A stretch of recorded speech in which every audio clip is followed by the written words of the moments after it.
Il m'arrive parfois d'avoir des idées saugrenues, comme celle-ci, me faire passer pour un écrivain américain. Écrire un roman, moi aussi, le faire préfacer par un universitaire connu, j'en connais quelques-uns, et qui ont également le sens de l'humour, et marquer sur la page couverture, traduit de l'américain, et l'envoyer à des éditeurs français importants pour voir leur réaction. Bonjour, bienvenue dans notre bibliothèque à Casimir le chat et moi. Quand je vous racontais dans une vidéo précédente que mon chat Casimir dort dans la boîte de mes manuscrits, eh bien voilà, je vous en fournis ici la démonstration en le filmant. Donc, bonjour dans notre bibliothèque. Nous sommes à Montréal le 17 octobre 2012 et mon nom est Bruno Lalonde. Aujourd'hui, je vous lis quelques extraits. L'enfer du roman, réflexion sur la post-littérature de Richard Millet. Richard Millet, qui a démissionné récemment de son poste de grand lecteur chez Gallimard. Il a fini par céder sous la pression de la meute. Le rôle d'un écrivain est moins important que celui d'un bon amant. Tu as changé ma vie, me disait E. Quel écrivain pourrait s'entendre le dire à propos de ses romans? Quant à son pays, rappelons le mot de Malherbe, selon qui un bon poète est moins utile à l'État qu'un joueur de quilles.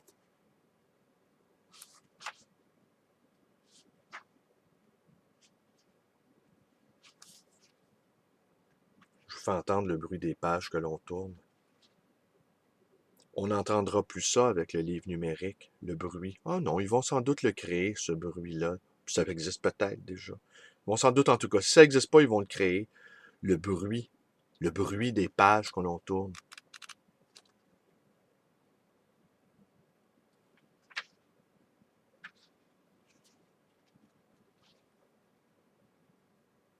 La conversation s'est perdue comme art et comme goût, et il n'est plus possible d'en faire comme chez Stendhal, Dostoïevski ou Proust, un des régimes du romanesque, la temporalité frémissante et soyeuse qui brille, arachnéenne, tendue à tous les éléments de la vie et les rassemblant tous, pauvreté langagière du roman contemporain, qui n'a plus de paroles. Le triomphe de la langue anglaise dans le roman international est celui d'une universalité dégradée, sinon dégradante. N'est-ce pas, Casimir? Oui, hein? Casimir est tout à fait d'accord avec cette dernière assertion.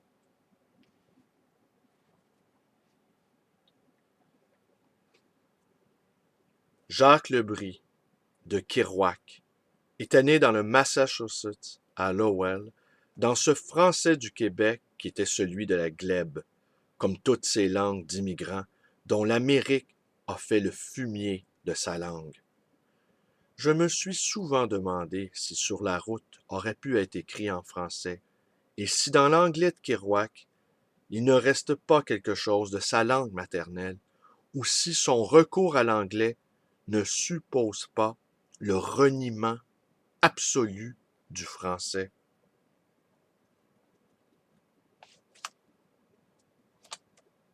Ils veulent être sincères, ils ne savent pas écrire, ignorant même que la sincérité, si tant qu'elle est soit une valeur esthétique, ne peut se traduire qu'en style, soit la chose la plus éloignée du roman contemporain.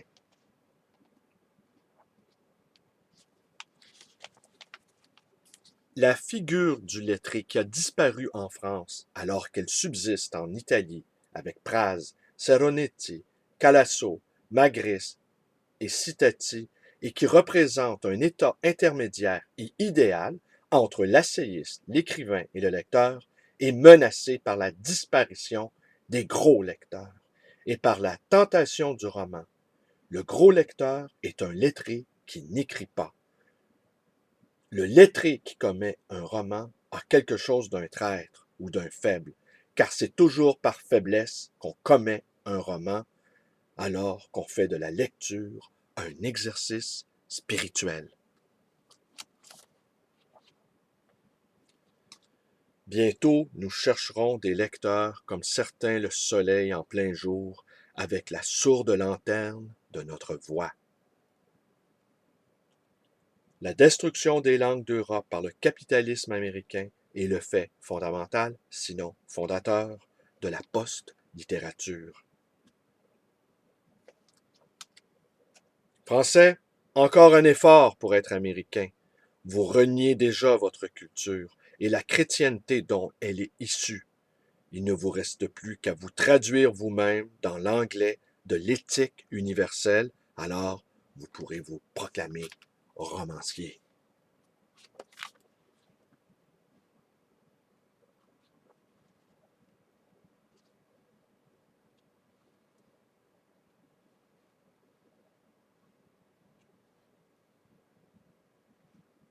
Écrire un secret appelant le secret. Ben voilà, c'est tout pour aujourd'hui.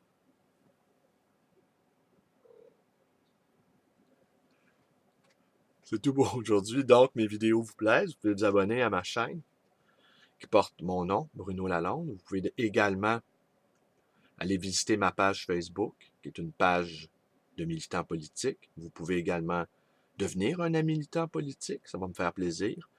Vous pouvez me téléphoner à ma librairie, 514-736-0999. Et vous pouvez également me rendre visite à cette librairie d'occasion et d'ancien, le Livre Voyageur dans le quartier Côte-des-Neiges à Montréal. Le Livre Voyageur, oui, que j'ai fondé il y a déjà presque 20 ans. Parce que le Livre Voyageur, c'était le livre qui voyageait dans le cyberespace avant que j'aie ma boutique Pignon-sur-Rue dans le quartier Côte-des-Neiges. Alors, c'est tout pour aujourd'hui et évidemment aussi avec mes vidéos qui sont regardées maintenant un peu partout. Eh bien, le livre voyageur prend le sens du livre voyageur prend maintenant une nouvelle dimension. Je vous remercie d'être avec moi. Casimir et moi, nous vous remercions. Passez une belle journée.